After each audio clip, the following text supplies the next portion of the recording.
financial market. And we know a market has two sides, right? Supply and demand. Just like the previous markets we have analyzed, a financial market has two sides, supply and demand. We have the supply side of money. We also have a demand side of money. So in this section, we are going to analyze a particular market, the so-called market for loanable funds. That means, so for example, if you want to build another casino resort in Las Vegas, right? You need to borrow $2 billion loan. So you want to get a business loan to build another casino resort. So this type of market is called a market for loanable funds. Okay, so we are going to use supply-demand analysis we have seen previously before the first midterm exam. So we are going to conduct a graphic analysis. Okay, so we have a supply curve for loanable funds or money. We also have a downward sloping demand curve for loanable funds. Remember, who are on the supply side of money? Who are on the supply side of funds? Supply of money comes from what? Savings, right? And who are on the demand side? Demand of money is associated with what? Investment. The answer is investment. Okay, so upward sloping supply curve, supply of money comes from people's savings. Downward sloping demand curve for money for loanable funds. Demand comes from investment projects. For example, you need $2 billion loan, right, to build another casino resort in Las Vegas. Okay, and just like our previous analysis, in a competitive market, we have price and quantity. So quantity is nothing special. We have a quantity of loanable funds, quantity of money, right? $5 million US, nothing special. But what is interesting here is the price of money. What's the price for loanable funds? What's the price for money? Here. Let me go back to Wells Fargo.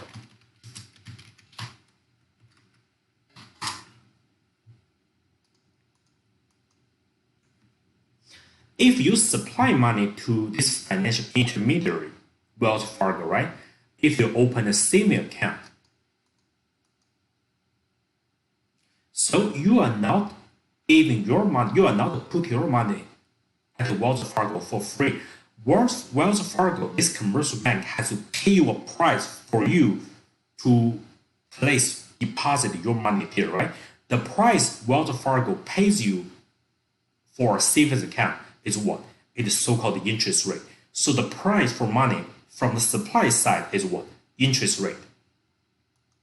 How about the demand side of money? If you want to get a loan from Wells Fargo, right? If you want to get a, so for example, personal loan, you need $30,000 US, right, to buy something. If your personal loan application is approved by Wells Fargo, and again, Wells Fargo is not stupid. Wells Fargo is going to ask you to pay for the loan you are going to receive from Wells Fargo. What's the price for the loan you're about to get from Wells Fargo, right? Again, that's called an interest rate. But that interest rate is called what? Borrowing interest rate. You are borrowing money from Wells Fargo in this case. And that interest rate is much higher than the interest rate you see associated with savings account. So for example, if you want to get a personal loan from Wells Fargo, right? So be prepared to pay roughly 5% annual interest rate. See, interest rate is the price for money, is the price for loan. So that's why here in our graphical analysis, I no longer use P, price, to represent this vertical axis. Instead, I'm very specific. I use the actual price, the interest rate, to represent the price for money, the price for loanable funds. And just like the previous case, the intersection between supply and demand curves, right, is called equilibrium. And we have equilibrium price, in this case, equilibrium interest rate, 5%, and an equilibrium quantity. So at the 5% interest rate, so quantity supplied equals quantity demanded equals $5 million US.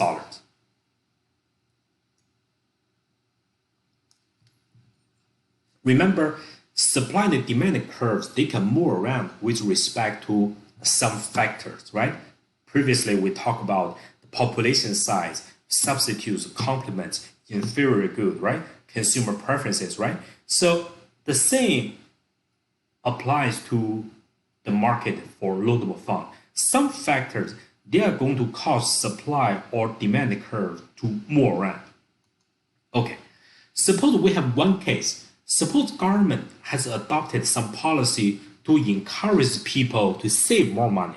So for example, suppose government has instituted a policy encouraging people to save more money in a commercial bank. So instead of putting in 1,000 US dollar in your Wells Fargo savings account, now you have decided to deposit $3,000 in your Wells Fargo savings account. Remember, in the market for loanable fund, saving is associated with supply of money. So supply of money comes from people's savings, the amount of money you have deposited in your savings account or checking account with Wells Fargo or Chase Bank or IBC Bank or Citibank, right? So if people save more, so the supply curve is going to what? Shift to the right. So we have an increase in the supply of money because people put more money in their saving account, right? So the supply curve is going to move to the right. So I use red color to represent a new supply curve. Suppose nothing happened to the demand of money. In my previous case, represented by this blue colored supply line, the equilibrium interest rate is 5%, equilibrium quantity 5 million US dollars, right? If people save more money, the supply curve has moved to the right. Here, this point is my new equilibrium. If people save more money, there's abundant supply of money in the loanable funds market, right? What should we expect? We should expect the interest rate is going to what? Is going to fall, which is good news for borrowers. So for example, if you want to borrow $2 billion, right, to build another casino resort, before this policy, if you're the businessman, you have to pay 5% interest rate to borrow $2 billion to build this casino resort. But now, since there's abundant supply of money in the money market, now the new interest rate is only 4%. That means now you only need to pay 4% interest rate to borrow $2 billion to finance your casino resort project in Las Vegas, which is good news for business borrowers, right? So that's one case. Another case, okay. Suppose government has adopted some different set of policies encouraging business to borrow money. So remember, investment is associated with demand of money. Again, the blue colored curves represent my initial situation. We have a supply of money and a demand of money. This part, my old equilibrium, right? With equilibrium price, equilibrium interest rate 5%, equilibrium quantity 5 million US dollars. Suppose the government has adopted a different set of policies encouraging companies, investors to borrow more money from the market to finance new investment projects, right? To build more and more casinos in Las Vegas. But what's the problem here? There's no increase in the supply of money. That means nothing happens to the demand curve. Nothing happens to the supply curve. But now we have a higher demand for money. Many businessmen, many investors, they are competing against each other to borrow money from Wells Fargo Citibanks, right? To build new casino resorts in Las Vegas. Okay, here we have an increasing demand for money. So the demand curve has moved to the right.